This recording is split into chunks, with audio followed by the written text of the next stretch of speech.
Hello, everybody out there. So for today, it's another installment of Greater Than Careers. Unfortunately, when I was filming the video, for whatever reason, it didn't record the beginning of the introduction. So I do apologize for that. Also apologize that I'm wearing a different shirt than I was in the video, but here we are nonetheless. So the interview that I did most recently was with Mr. Bruce Howell. He's actually a lawyer based out of Portland, Oregon. To be more specific, if I'm not mistaken, it's a regulatory lawyer with a specialty in health law. He's been practicing for over 35 years. The beginning of the video was obviously me introducing him, having him tell a little bit about himself. The part where we actually jump in is kind of him breaking down more of health law and kind of more of about what he actually does within his career. So thank you for your understanding. I do apologize that unfortunately part of this video is lost forever, but the rest of the video is going to have a lot of great quality, a lot of great information. So thank you for watching and hope you enjoy the rest of the video. Small practice. And I am also a professor at law school, where I run the health law program. Now, what is health law? That's an interesting question. The healthcare industry is huge. It's about $3.5 trillion, about 20% of our gross domestic product. We're the only country that spends as much money on health care.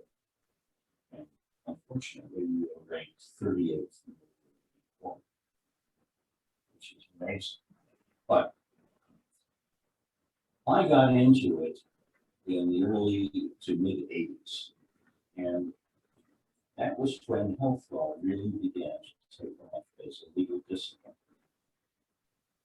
Health law is the study of the inherent conflicts of laws that exist in the healthcare system. For example, our healthcare system works on referrals. Doctors refer to surgeons, surgeons refer to rehab, and so forth. But if money passes, or any, as we call it, generation passes through or between those people, that can be illegal. And that's kind of the basic concept of health law as being a strange industry.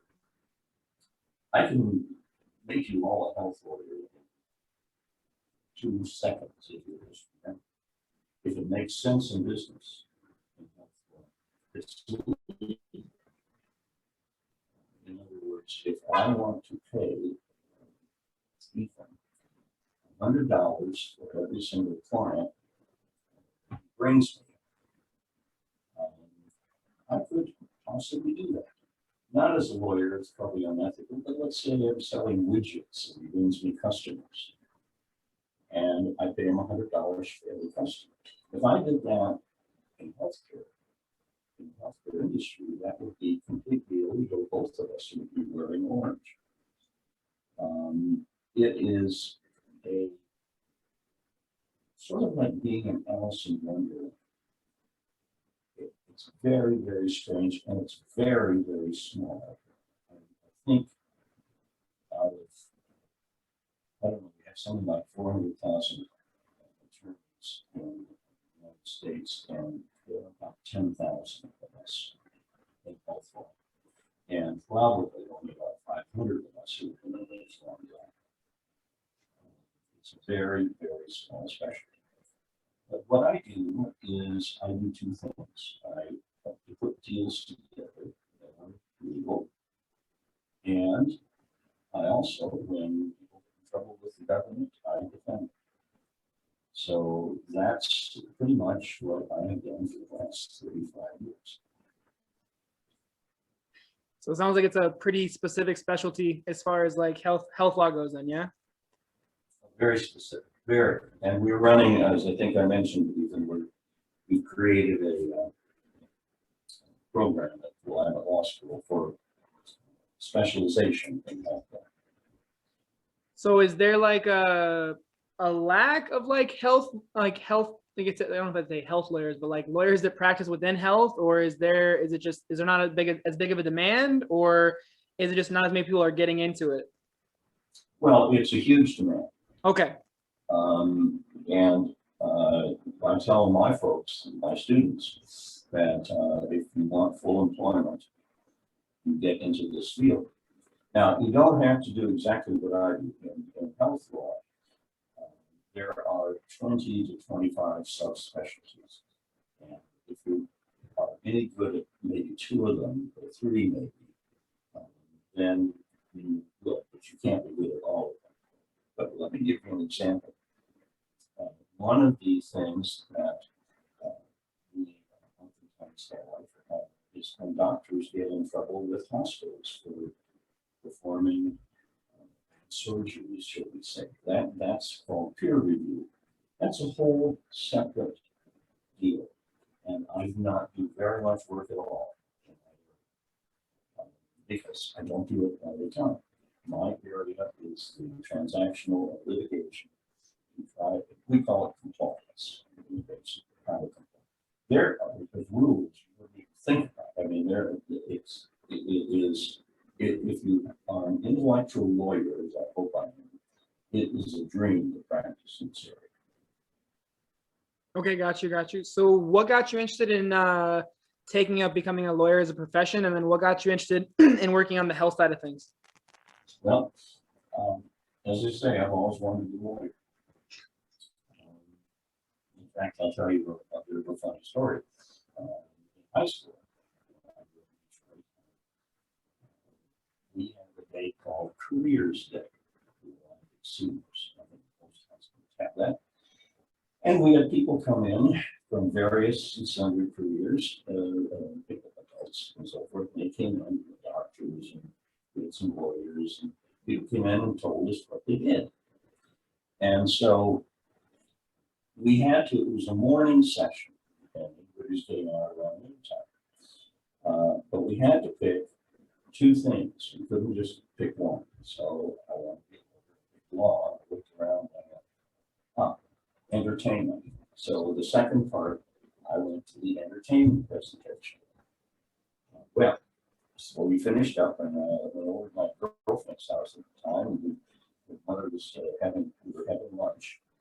And I said, well, Bruce, what did you pick? And I said, well, I picked entertainment.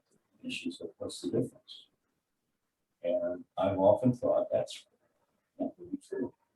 I don't know what got me involved so much in law because I was never encouraged to do it. It just seemed like the right thing to do. I love history. And law, if you really want to make it interesting, you look at the history of it. I write papers, and when I lecture, for example, we talk about the history of the American healthcare system, which is very unusual. But I love that. And so there are a lot of things that I haven't talked about. But I would say 90% of my practice I truly enjoyed. Now, you've asked me, how did I get into health law? Yes. All right. It didn't exist when I got into it. Really? Here's what happened. And this was very serendipitous. I had my own small practice in Texas. And there was a fellow down the hall, a friend of mine, and a very nice gentleman, and a lawyer. And he and I got to talking about maybe putting our firms together. I did more litigation, he did more estate planning and whatnot. He had a very terrible situation. And it was that his daughter, younger daughter, had been in Corpus Christi on spring break and gotten into an accident, had a head injury, and was in a coma. And this all happened before I could do it. And she was indeed in a vegetative state. This fellow, the lawyer, went into the hospital for an operation and unfortunately did not. And passed away. And the family came to me and they said, look, you know, we'd like very much to have you take over the firm and you work on the deal. Because we have to keep things going for this daughter. And so I said, sure, let's talk about it. And I took over the firm. And about 2 weeks into the firm, I was getting used to it. You know, quadrupled my overhead. And I'm getting used to things. And there's a little 2-drawer file cabinet corner. I asked them, what is that? And they said, well, this is Dallas Rehabilitation Institute. So-and-so's daughter was there after she was hospitalized. And you ought to go out and talk to them because someone, a lawyer, had done some work for them. And I swear this is going to sound really weird, okay? But it's not. So I drove out, parked in the parking lot, and walked in the door of the hospital. And a voice said to me, this is a big deal. And I listened to that voice, and that is how I got started. And I started representing that hospital, and then I had another 50 across the country. And that's how I got started.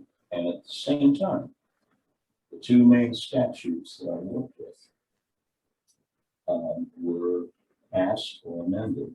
We had a kickback statute and the starch law right at that time.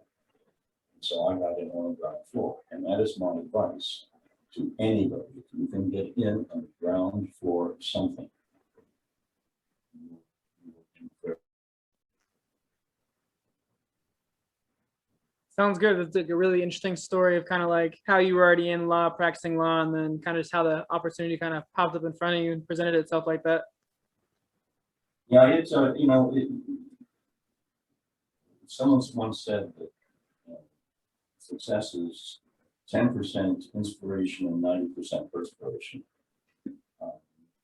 I think that's true, and I always tell folks, my students especially, look for the opportunities. And the one thing I tell them, those who are going to go into private practice, people ask me, well, how do you? I mean, I have law school classmates who've been so much smarter than I was. How do you get clients? And it's really kind of simple. You talk to everybody. And I mean it. I learned that from a fellow when I was first in private practice in Texas. He said, talk to the guy at the gas station. And I did 4 gas stations. And it's a matter, it's not, you know, glad-handed running around, just trying to get business desperately. It's just talk to people. People want to be there. I mean, you got to build those connections to be able to kind of like build like a framework for you to have like a base of people that you can work with in the future. And maybe they don't work with you or talk to you for a handful of years, but maybe that one time you talk to them, they're like, they need a lawyer that's specializes in health, and like, you know what, Bruce Howell, this is the guy I'm gonna call. That's how it works. I have never ever gotten a client off a marketing campaign. Okay, that's good. That's good advice right there by itself. Never. The firms I've been with, they've all spent thousands of dollars on marketing and branding and all that. And it doesn't matter to me. I mean, what if you, Ethan, wanted to have a good lawyer, you would like somebody who listens to you, returns your phone calls and emails pretty quickly, and does good work. That's not hard. And it's the same in any business. Yeah. I agree with you 100%. I think it's kind of the biggest thing too, is you just got to kind of get that word of mouth. That's maybe the best way to build it. So right now, are you working for a firm, or are you running your own firm currently? Running my own practice. Okay. It's called Howell Health Law. And that's my brand, so to speak. But yes, and I'm also professor from practice at Willamette Law. Okay. And then right now, since you're running your own practice in Portland, Oregon, what does like a typical day or a week kind of look like for you? Is like kind of like a breakdown. So if someone's like, okay, like what does a lawyer actually do throughout their day? What does that actually look like? Okay, well, being older, I don't start at the crack of dawn. I will tell you that. I think I've earned those stripes. There was a lawyer in New York who considered it barbaric to practice law before 10 in the morning. And so he locked the door of his law firm. But I will get up and I'll walk our dog, and I will get a cup of coffee, a little breakfast, and about 9-ish, head up to where I am right now, which is my office. It's on the second floor of our townhouse. And I will sit down and communicate with my clients either by phone or email. One of the things I'm good about is getting back to clients really quickly.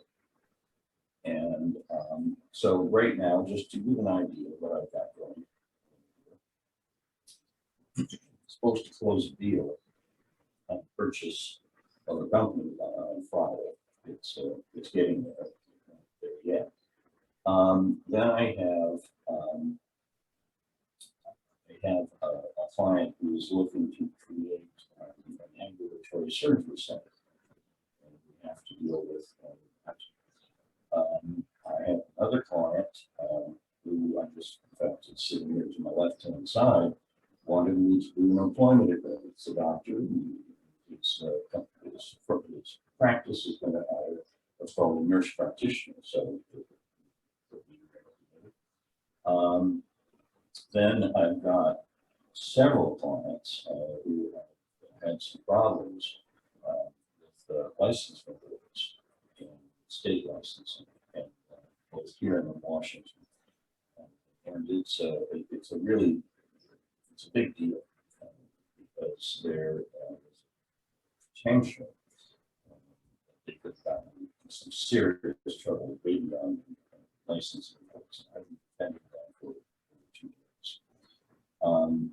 And that's one of the things that you have to understand is the law is not something that's quick. It takes a long time, and you have to really get some patience. And then next week I will have 20 some odd papers to grade.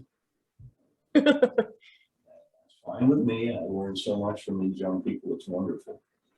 I do yesterday I did what we call minutes for corporations, doctors' corporations. And a lot of it is just what pops up during the day. A client might call me and say, when you help me draft this letter, help me draft this, and I'll do that. And then I'm very involved with the American Bar Association. And they have a health law section that is now 25 years old. And it is really, it's been a tremendous asset for me. And so I will get on the phone with them, and I'm on different committees and whatnot. And things I'm actually also publishing a piece of paper that I've struggled with for weeks. But I'm going to get that written up this week. So I pay attention to that. I also this morning, I spent an hour on what's called CLE, Continuing Legal Education. As lawyers, we are required by the bar associations to have roughly 15 hours a year. And I think it's anywhere from 2 to 3 of those hours has to be ethics. And this morning was an ethics discussion. Had to do with how do you ethically conduct an internal investigation of a company that the government may be looking. So that's what I did this morning. Tomorrow is kind of a light day. I say now, 90% beforehand. You never know until the day comes, though, right? Until the day comes, you never know. They pop out of the woodwork. Usually before you're ready to take vacation. So just kind of like, I think it's a really good question, Bruce. It's kind of like, because I feel like someone might be watching this and is like, okay, so he does health law, but for someone who maybe sees like A Few Good Men or movies like that where the lawyers are portrayed like this, what's the difference between like a trial lawyer and what they kind of do, and then what you do, just so people have an idea of the difference? Sure. Well, I have been a trial lawyer. Okay. I have done trials, jury trials, but I consider myself more of what's called a regulatory attorney. Okay, and that's different. In law firms, they more or less divide things up between the transactional section, which is contracts and deals, the litigation section, which includes trial. You can be a litigator without being the first, what we call first chair trial lawyer. And I will not do first chair trials right now. I want to have a hearing for that. It's not the same. I've done too many of them. Yeah. Okay, some people really enjoy that, and okay, whatever. And then there's a third category that is called a regulatory attorney. And that is really what I am specialized in the regulations of health law, of the healthcare industry. So that if someone says, would you review this settlement agreement? I would look at it from a regulatory point of view as to whether or not it's legal or illegal. Okay. So kind of like a distinct difference. So you said you already kind of had your fun doing the trial law, and not anymore? Yeah, I don't mind going to court. I mean, I've had some fun experiences in court, but it's stressful. I can imagine. I can definitely imagine. So currently right now, working as like, so you said it's regulatory. What would you class it, like a regulatory lawyer with a specialty in health, in like health law, or like how would I phrase Right. it? Oh, Yeah, okay. regulatory with the specialty in health law. That's Okay. exactly right. Perfect. Now, you can be a regulatory attorney and do government contract work. That's highly regulated, or any industry. Okay. Nuclear power. Okay, you learn the regulations and the rules of that, and you specialize in that industry. Okay, I got you. So within your career now versus your career in the beginning, like how many hours a week are you working now, and then how many hours a week were you working when you first started? Kind of like a compare and contrast. Well, I've always tried to have a work-life balance. Okay. I've not been successful entirely on that. Partly, Ethan, because I love what I do. Yeah. I really do. I just enjoy it. But at the beginning, when I went to work in New York, it is working. We pull all-nighters. One time I remember we paid well for that time, but we were sitting around 3 in the morning and someone figured out that the taxi drivers were making more than we were. And so anyway, but the thing is this, coming out of the law school, you want to get your ticket punched. Okay? In other words, get the best job you can out of law school. And it may not be the kind of thing that you're going to stay with the rest of your life. Most people don't, but everybody will know you got out and you had that training. Okay, so back then, I think 10 to 12-hour days was standard. Okay. Now, after we're done here, it's 4 o'clock. I started at 9 this morning. I'll quit. And it's, I've gotten my work done, which is the thing I love about the way I do business with my clients. I don't focus on hourly billing. I focus on getting the work done in quality. And I've always believed, that the lawyers are the only people in the world that ignore this billing stuff. If you've done something for 30 years, you ought to be fairly efficient at it. Very true. And my problem is I was never willing to build and build and build and build because I didn't need to. I could get something done in half an hour. It would take somebody else 4 hours to do it. Why? It's just experience. That's all. And the thing that's important above the door of my law school, Oliver Wendell Holmes quote, Supreme Court Justice. The life of the law is not logic, is experience. And I think that that is the truest thing, because it's how to help society try to stay together. Yeah, no, it makes a lot of sense. That's a really good quote too. So it's one of my favorite questions to ask you, Bruce. Is I love actually asking everybody this question. What was the very first job you worked? Very first job? Yeah. 10 years old, I sold greeting cards door to door. At 10? 10. You were out there hustling at 10 years old. Okay, wow. I've been a W-2 employee of some sort for 50 years. Okay. What was your? I grew up with my mom. If you knew my mother, she was from Scotland, and you didn't fool around.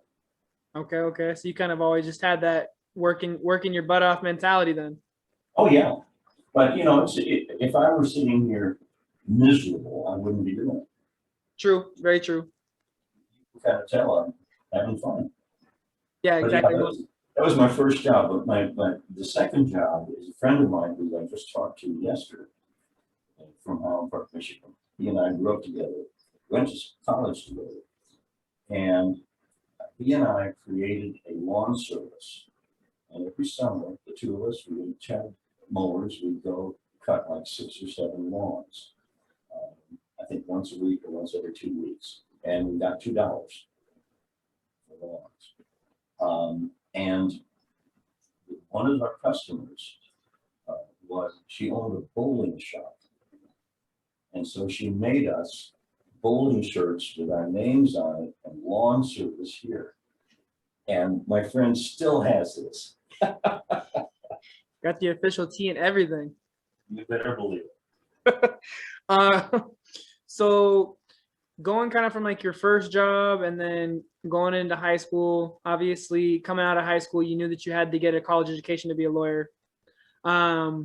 Is there a like suggested path as far as that goes? Like, does it matter as far as like what type of degree you get within law, what law school you go to? Like, is there, obviously there might be like top 2 or 3 schools, something like that, but like after that point in time, does it matter more, or do you have recommendations, anything like that?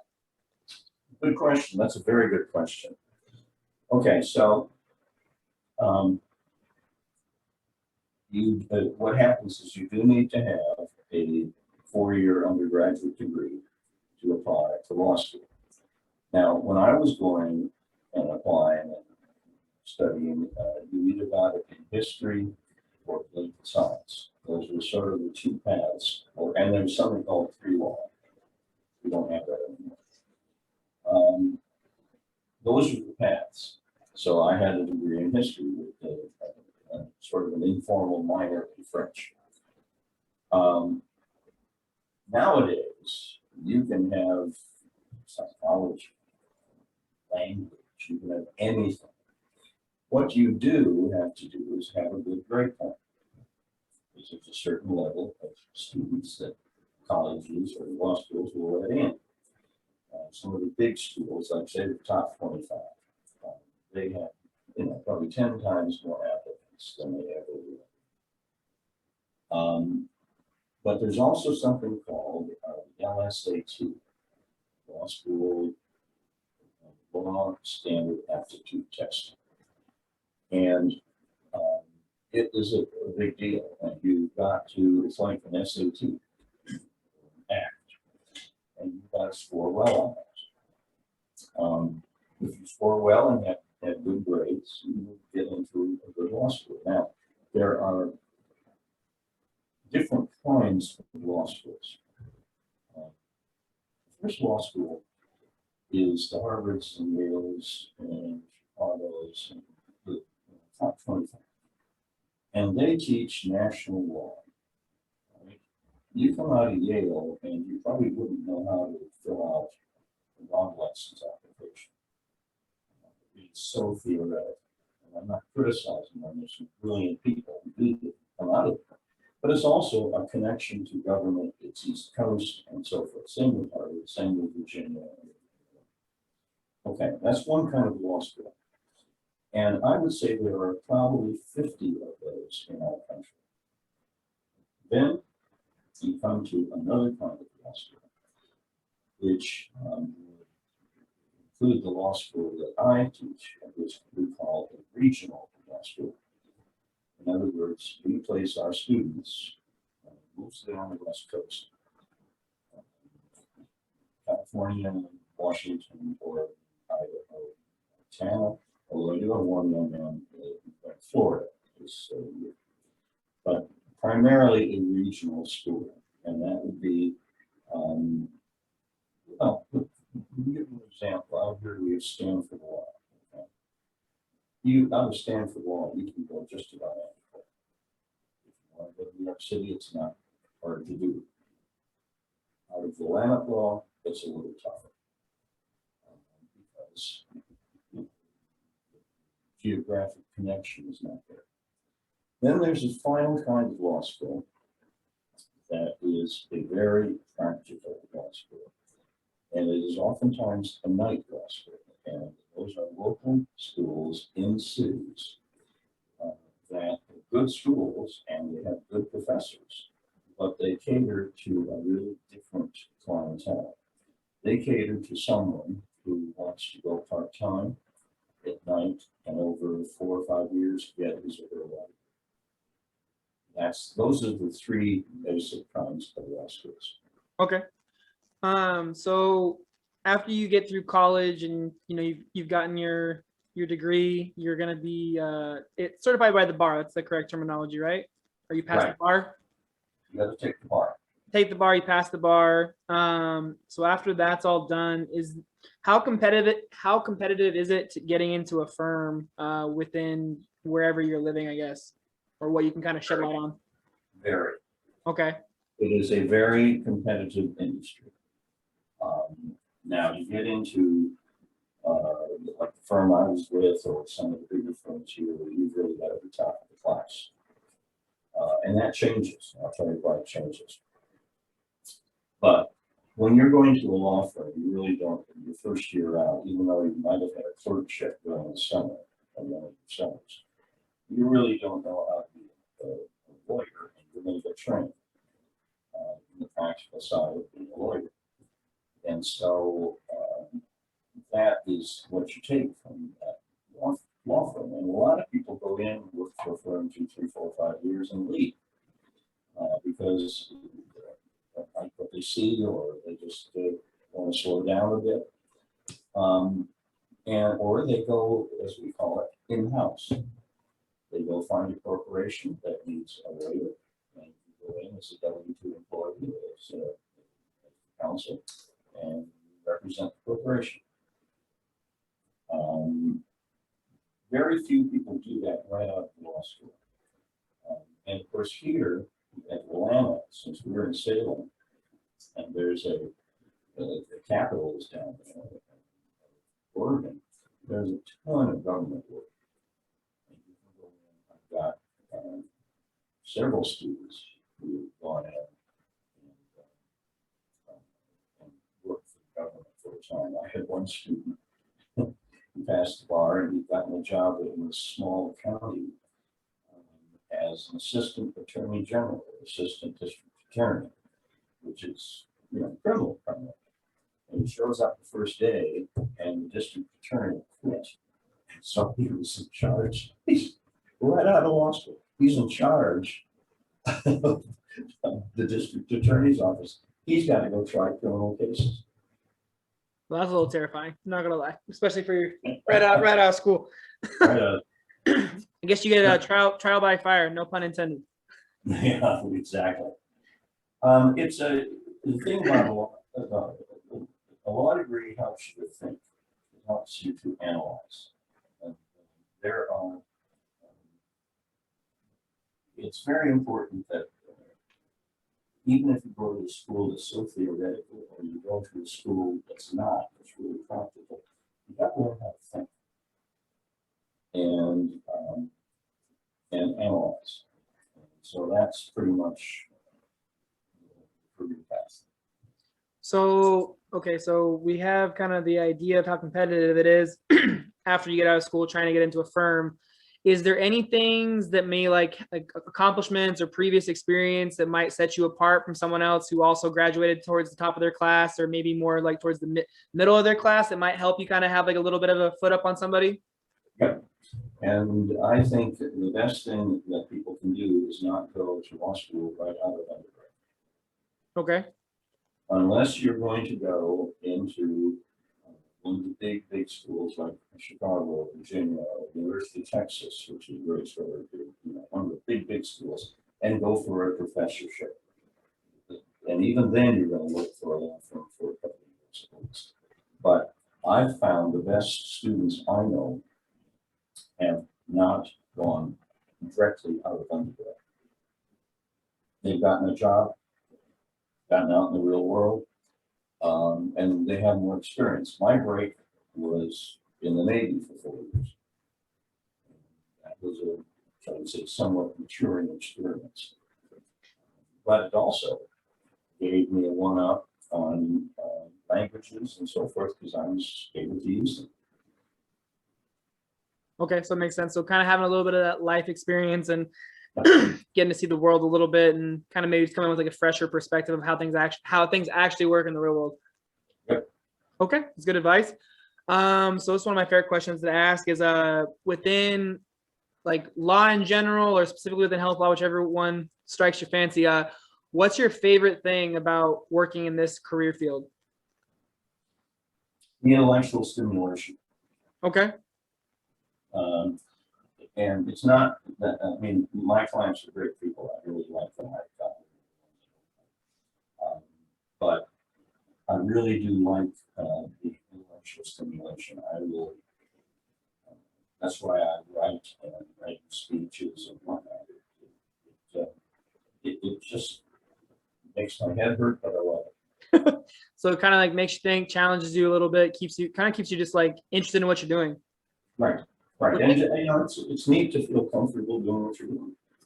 Yeah, I think it's one of those things where I actually have met a lot of people where that's one of the things that they dislike about their job or career the most, is that they don't feel like they're being challenged. They're not having to like think outside the box, and it's just, the same thing every day. So I think that's kind of like a good standout thing right there by itself, to kind of like, if you're that type of person who needs to be challenged, then this might be a type of profession for you. So kind of on the flip side, I always hate asking this question, but I do like to ask. So whether it was in the beginning of when you started, or maybe now, what's like your least favorite thing, or something like the worst thing about working as a lawyer? Well, I think my least favorite thing, which I haven't done now for probably 25 years, is something we used to call going to the printers. Okay. On Wall Street, we would turn out what we call prospectuses and forms for the selling of stocks and bonds. And we would, when we were getting ready to send them to the SEC, the Securities and Exchange Commission, and so forth, we would have to have a very good looking finished product. Now, we don't do that now because you've got all the technology. But we would go over at about 7 o'clock to the printers, and we would be there all night checking for typos. And to this day, if you handed me a 25-page document, I'll find a typo in it in 10 minutes. But I didn't like that. Okay. You've got glorified proofreading. I got you. Do people still do that now in the career? No, I don't. But I'm very good at catching typos and so forth in the documents I create. Okay. What I was saying was that, do people still do that for other firms though, not yourself? No, because all the technology's changed. It's all auto-corrected. Yeah, don't get me started on autocorrect. I think we've all had our struggles with it. So say someone's getting into law, they've gotten their first job opportunity with XYZ law firm. What is like a common pitfall, or maybe an obstacle that they would have to overcome, that you face, something that you saw with like your colleagues where you're like, that happens to people a lot, where they do this wrong, or they didn't know they were going to have to overcome this, or whatever it may be? Yeah, it's an interesting question, Ethan. I think the one thing that I had to get used to, now don't forget, my background was I was raised by a teacher, okay? who had zero business experience. She just didn't have to work hard. But she never was comfortable at all in business whatsoever. Well in her life, but she was not a business person. One of the things that struck me when I first started was how close to the edge people would go on business deals that might be illegal. Okay. We wanted to push the envelope all the time. Okay. Okay. And it was very nerve-wracking for a time. Until, or, cut a corner here and so forth. That's not unusual. No, I mean, that makes a lot of sense too. I mean, I think it's one of those things that it's a good little nugget, to be honest with you, because I think something people would need to be aware of when you first get into it is that you're gonna, especially when you first start out, maybe you don't have that, that breadth of knowledge like you have after working in the career for over 30 years, where exactly, like, maybe not everything off the top of your head, but a lot of basic stuff where someone coming into it might be like, oh, like, they're just going a little bit over the line, but a little bit over the line still into that illegal black section. It's not in the gray anymore. So I think it's a really good piece of advice to actually throw out there. Have you had anything like that happen in the past, like, handful of years with you, where like someone was trying to push you even though you've been doing it for so long? Really? Wow, that's crazy. Oh, all the time. Did you just tell them, hey, I've been doing this longer than you've been alive, so you figured it out? And some of it is frightening. I mean, I've had a client a while back who wanted to change a document, and we were in trial, and he wanted to amend the document so it said something else. It wasn't the original document. And that, I mean, the world is full of people who want to scam. And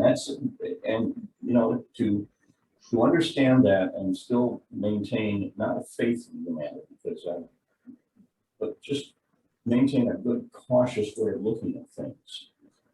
That's the balance you want to hit. I mean, you can't just not trust anybody, but don't trust too many people. But you also got to be cautious with who you do trust. Because everybody's out for themselves. And that's one thing that is the issue. And the law, if you look at it, drop back, get on top of the world, ignore all the specs. The law is there to try to balance people and keep them somewhat on the straight and narrow. Doesn't always work. But that's the general idea, though. General idea. So another great question. So kind of like backing it up a few steps, but I think it's really important with the ebb and flow. It's somebody, younger kid, whether it's a junior or senior in high school watching this video, or maybe a younger adult who's thinking like, okay, like, I like what Mr. Howell's saying, like, it sounds interesting. I don't know anyone else who does this, but it sounds cool. What would be like a good, like, first step? Like, I don't know if it'd be a job or volunteering to like dip their toe or foot in the water and like see if they actually kind of like how it would feel, so many years down the road after getting the degree. Well, one of the things that could be done is to work in a law firm in a non-legal position. And people do that all the time.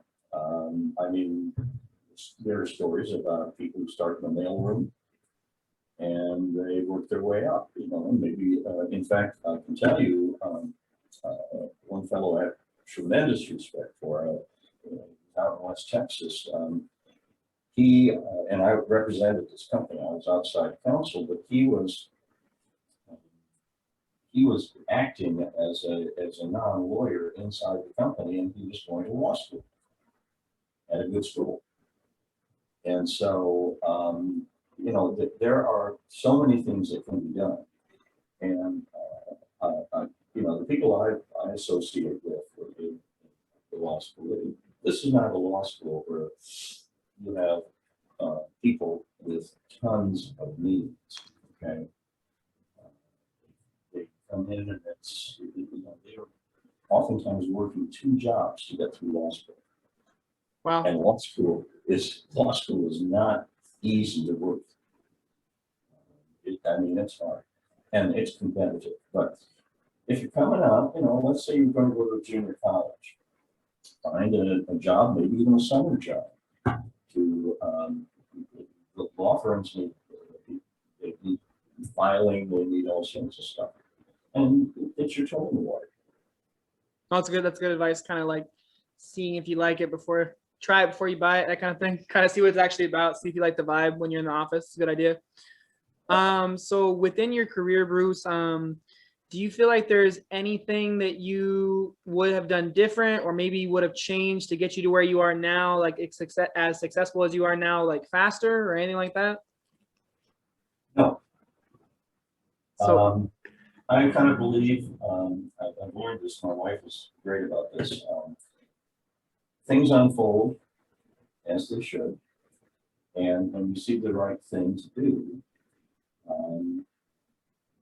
take that path. And never, it's great to have goals, but don't make the goals so rigid that you miss a good opportunity maybe to go this way. I think probably the times that I feel bad are times when I don't feel I've got definable goals. And now I do. I'm that kind of a person. I was accepted in law school and then got my draft notice. And my goal was to get through that Navy alive and get back to law school. And I mean, it was just, I was, what I want to say, laser focused on that. And so it is, I don't, very honestly, as I look back on things, we've all made tons of mistakes. There's no such thing as a perfect person. But I'm very happy with my career. And we all make mistakes in the career. And we do the best we can. I like that though. I like the mentality of, everything's gonna unfold the way it's meant to unfold, and as opportunities present themselves, you're gonna walk through the doors. I like it. So I think it's the right mentality. So I completely agree with you. So within the career of being a professional lawyer, do you feel like there's a type of personality or personality traits that might be better suited to working in this career field? Well, I think you need to be somewhat outgoing. Okay. Even if you are a very technical person, I am a very technical person. I think you have to be able to be comfortable speaking. First year of law school, they stand you up. Mr. Dean, the case of Smith versus Jones, what's the issue in that case? And you have to stand up there and say, the issue is, and you're probably wrong. And they don't give you a chance to breathe, huh? Not a bit. My criminal, no, my not contract, we call it this, UCC lawyer, professor was an Air Force colonel and flew his own jets. And he would come in and he would toss this book about this big on the desk at 8 in the morning and wake us up. Yeah, it's a mental boot camp. I got you. So it definitely sounds like a little bit of a challenge when you first get into it, but as long as you're gonna be willing to talk in front of people, talk to people, be social. Do you feel like there's any maybe personality traits when it comes to the way that, I guess kind of like what you said earlier before we started recording was you're interested in learning and kind of expanding your knowledge and kind of just always learning more and being better. Do you feel like something like that is kind of important as well? It's kind of that mentality of always trying to seek more knowledge. Be curious. Okay. Robert Heller, who wrote Catch 22, and Heller is his last name. His famous quote was, people ask me what I want to do when I grow up, and I want to be a child again. Because the child is just open to knowledge. Yeah. And I think that's exciting. I can honestly tell you that, my body is X number of years old, and I'm probably not going to be in the Olympics of any kind. But I can still really enjoy life. And I think it's partly because I'm loving what I'm doing. Yeah, I mean that's like the dream and the goal is to be happy and be in love with what you're doing every single day. I mean, it's gonna definitely make it more fun, more enjoyable, and it's gonna definitely bring you farther along in that career path than if you hate what you're doing every day, kicking Well, and and I will give you a sad example. One of my good friends, I talked to him about a month ago. He and I practiced law and went to law school together and practiced law in New York. And he has been miserable for 4 years. And he was number 3 out of law school. So what is it about that he doesn't like? I don't think he likes dealing with people. He's always kind of the negative side, you know. And I think, I'll tell you what I think. Going to practice law and enjoy it, you have to have a sense of humor. And the funniest person in this world needs to be you. You got to laugh at yourself. You cannot take yourself too seriously. If you do, you'll hurt you. That's a good piece of advice. I think that's probably with everything though. I think people need to take themselves a little bit less seriously sometimes. Oh, it's phenomenally important. Some of the greatest times I've had of them with some of these very funny trial lawyers. I'm just laughing until I'm crying. So a few more questions for you. One that I feel like I'm actually looking forward to what your answer is. So if you need to take a second to formulate it, I don't care. I want to hear what you got. So any pieces of advice, words of wisdom, anything that you want to share with anybody as far as like who's interested in what you're saying? It's like, you know what, like I appreciate what Mr. Howell's talking about. It sounds interesting. Any, like I said, tips, words of advice, words of wisdom, whatever you got, Bruce, I'd love to hear it. Words of wisdom. Oh dear. Yeah, there are. I've got some words of wisdom. Have you ever seen the movie Bill and Ted? I haven't. Well, you need to see that. Okay, I will. Because their motto, which I think is the best, is be excellent to each other and party on to.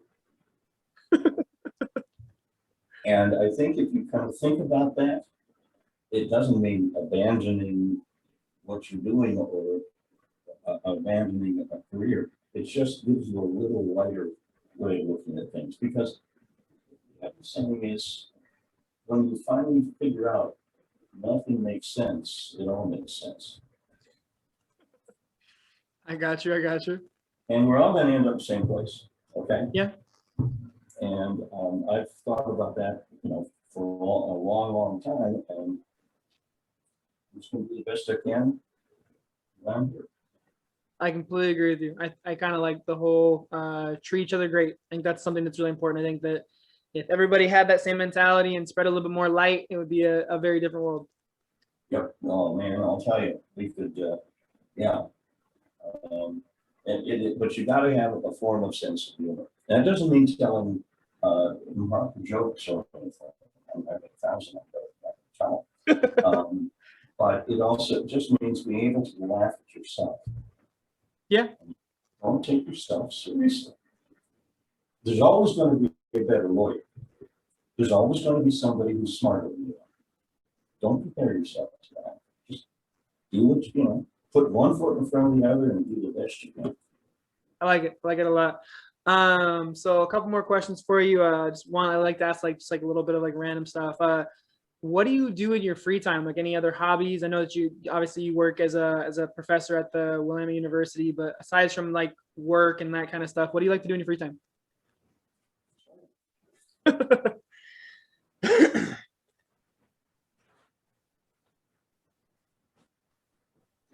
I thought you were gonna grab the puppy for a second. I got all excited. This is an electric upright bass. I'm a Okay. bassist. I've been a professional bassist for probably about 10 years, and I play jazz. And Really? Yeah. I did not know that. That's also something I did not know. Yeah. I got into it about 2003. I've been a musician most of my life. I've got guitars and everything over here. And in fact, a week from tonight, I'm supposed to do some music for Cinco de Mayo. But I've done that, and that is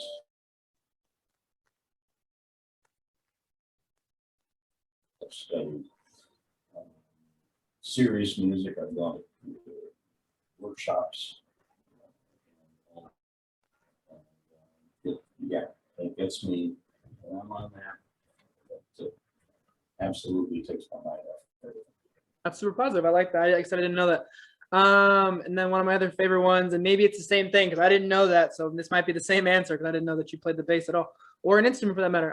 Do you have any secret talents or hobbies, or maybe something about you that someone wouldn't really guess when they first met you, that they'd be like, "There's no way that Bruce does this or likes this or is into that"? Yeah, one thing. I have been a bodyguard for Chuck Norris. I don't know if you're serious or if you're joking. No, I'm serious. When? Back in Texas for about 25 years, I took taught Taekwondo, Tansudo, 5th degree black belt. And my dojo was asked to provide security for a couple of events that he had sponsored for his organization called Kick Drugs Out of America. And it was a big fundraiser.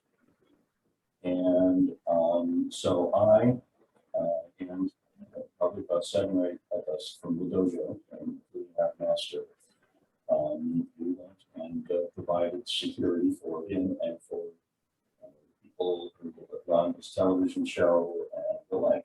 So yeah, there you go. That's really awesome. I would never guess that. I've never heard. Trevor's never even told me that story. Does he know that story? Yeah, well, ask him.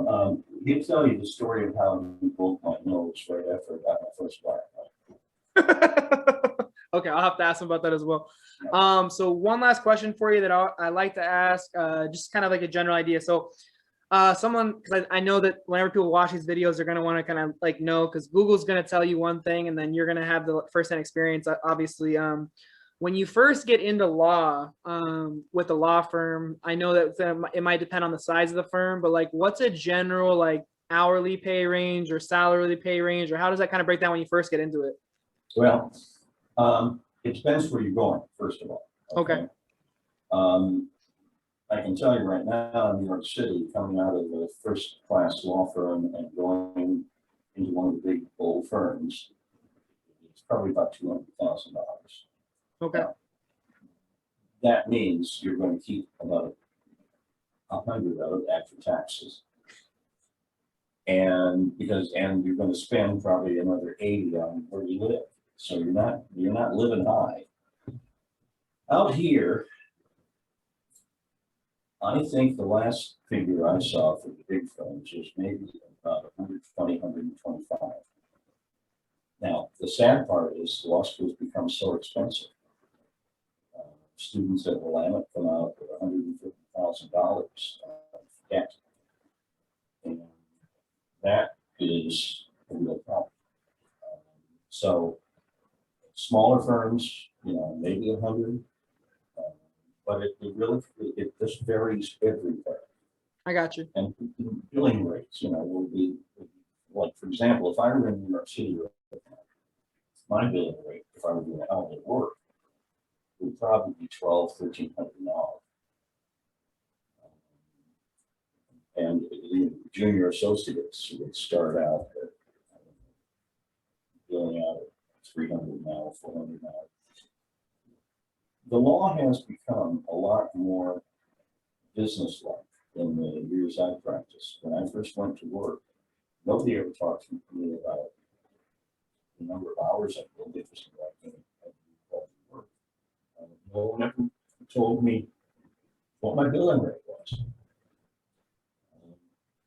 And now, young people going in firms, they don't know exactly how many hours they have to bill to get a bonus. Okay. So that's, it's just different. I gotta tell you, I've never looked at the law as being a money maker. To me, one of my college once said he wanted to make a living doing something he loved. And that's what I've been able to do. Yeah, it's probably the most important thing, honestly. It is. That's your reward. Doing something And- you enjoy doing and feeling like you're making a difference in the world too. Well, we're doing the best we can, you know. Yeah. I came from a family of ministers, Presbyterian primarily. Sitting around at Thanksgiving table, I was in college. They said to me, Bruce, have you ever thought of going to the ministry? And I said, no, I'm going to go to law school because I want to do some good for people. What they say to you. They didn't ask me that. But no, if you take it appropriately, you do a lot of good for folks. That's really positive. I like it a lot. I like it a lot. Well, that's all the questions I have right now for you, Mr. Howell. I don't know if you have anything else you want to add or anything else you want to say, or I appreciate the opportunity. I like, I would like to get a copy of this. Yeah. Or to use it for teaching purposes only. Yeah, 100%. It's not a problem. I got it recording, so I'll get it downloaded and then I get it emailed over to you once I get converted from Zoom. If anybody, I don't know if you want to, it's completely up to you. No worries either way. But if you're interested in giving maybe like your, I don't know if you have like a different email or a business email or email for school, maybe if anybody had any questions for you at all. I will, yeah. I'm sorry, I'm not fully understanding. Oh, is there a different email for me? Oh no, I'm asking like I don't want to personally give it out if you don't want to give it out, but I was saying maybe someone watches this in a year down the road. They're like, Mr. Howell, I have a question about this, and I watched your video. Do you know? No problem. No problem. No problem. Okay. No, you can do that. Yeah, absolutely. Oh yeah, for younger people, happy to do it all the time. I mentor a bunch of people. Awesome. Well, it's greatly appreciated. And again, I'll get you a copy of this and I'll talk to you real soon, Mr. Howell. Thank you very, very much. I appreciate it more than you know. All right, you take care. Good to see you again. Nice to see you as well. You have a great evening. You too. Bye-bye. Bye-bye.